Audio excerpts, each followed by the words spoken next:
ప్రకాశం జిల్లా దర్శి మండల కేంద్రంలోని పట్టాభిరామస్వామి ఆలయంలో ఆలయ అర్చకులు కలవకులను చంద్రశేఖర్ వారి బృందం ఆధ్వర్యంలో రాముల వారికి వేద మంత్ర చరణాలతో అభిషేకం ప్రత్యేక పూజ కార్యక్రమాలు నిర్వహించారు. అనంతరం ధర్మకర్త వెన్నపూస ఎదురు శ్రీనివాస్ రెడ్డి, యనుమల నాగేశ్వరరావు, సంగు చంద్ర, పుల్లల చెరువు సత్యనారాయణ వారు రామాలయంలో మంగళ వాయిద్యాల నడుమ రాముల వారికి పట్టు వస్త్రాలు సమర్పించడం జరిగింది. అనంతరం శ్రీ రాముల వారి కళ్యాణంలో వారి కుటుంబ సభ్యులు పట్టాభి రాములు వారి కళ్యాణంలో పాల్గొన్నారు. ఆలయం పురోహితులు కల్వకొలను చంద్రశేఖర్ వారి బృందం వేద మంత్ర చరణాలతో పట్టాభి రాముల వారి కళ్యాణ వైభవం నిర్వహించారు. శ్రీరాముల వారి కళ్యాణం తిలకించేందుకు అధిక సంఖ్యలో భక్తులు పాల్గొనడం జరిగింది.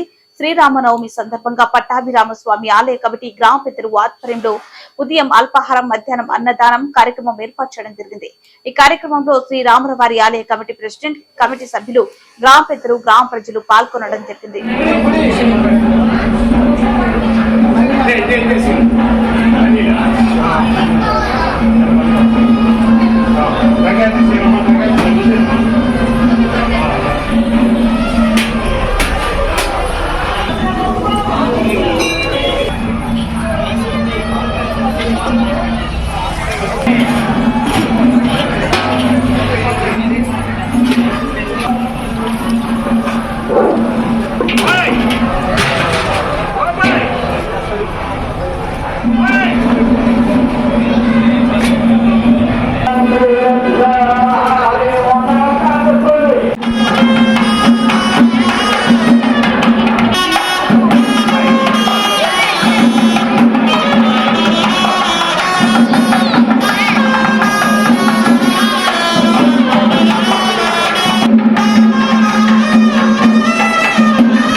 विशालक्ष्मी नाम सुरेश रेड्डी नाम विजयलक्ष्मी नाम आर्या नाम हरीश रेड्डी नाम सकुटुंबस्य क्षेमस्थैर्य धैर्य वीर्य अभय आयु आरोग्य